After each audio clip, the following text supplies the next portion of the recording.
Let's get the latest from Washington, where the House is still without a speaker after Representative Jim Jordan failed to win enough votes for a second time. Joining us right now with more on the impasse and the possible options for House Republicans is Mike Allen. He is the co-founder of Axios.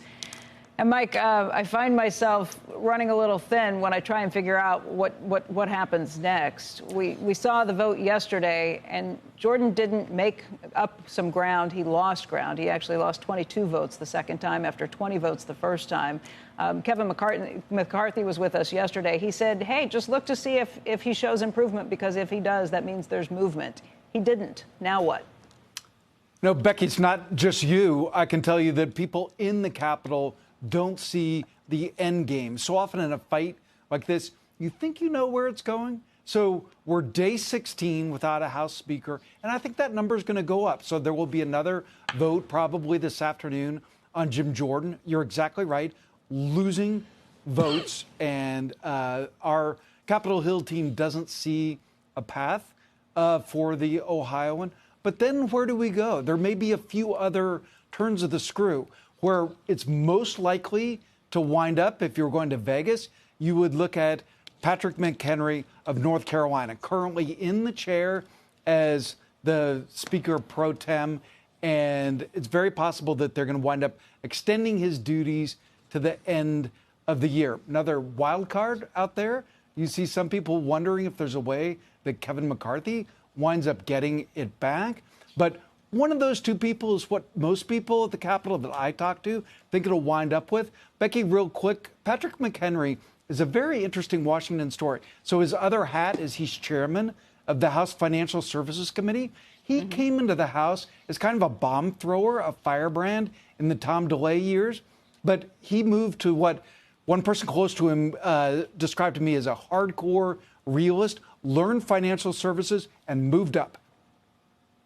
Mike, when you say one likelihood would be for them to extend Patrick McHenry's powers, at least through the end of the year, to get through some of these difficult points, who's they? Is that the Republicans, or would that have to be a deal that the Democrats cooperated with the Republicans on? Because I think the biggest issue here is the Republicans don't have enough within their own caucus for anybody.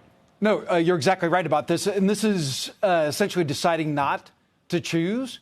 And a fascinating stat that Axios had last night in our newsletter sneak peek is that the person who's gotten the most vote for speakers in this round is the House Democratic leader, Hakeem Jeffries, because it is a vote of the House. They would need Democratic votes. And Becky, I can tell you a lot of Republicans very concerned that this increases the chance the Democrats will flip, the Democrats will get the House in 2024, because Republicans are saying, we can't lead, we can't govern. Mike, what are we learning from the 22 or the 20 voting against Jordan about what is animating the opposition? Are any of these folks from those Biden districts? What can we learn what it would take to bring them on board? Yeah, no, it's a fascinating question. And this is a show of weakness for MAGA. And you don't often see a show of weakness for the Trump wing in the Republican Party. But Trump has been pretty quiet on this. He endorsed Jim Jordan, but he's been in court. Like, we see those photos of him glowering in court all the time. And the endorsement by Sean Hannity kind of backfired of Jim Jordan. Very, strong-handed tactics by Hannity and the people around him. And that's one of the factors in those 22 votes. Some of those were people who were lobbied hard. They were getting the phone calls from people in the MAGA world, and they rejected it. Who's the leader of the Republican Party right now? Is it Donald Trump? If you look at who has the most... I would have said Kevin McCarthy 2 weeks ago. Right. 2.5 weeks ago. Yeah.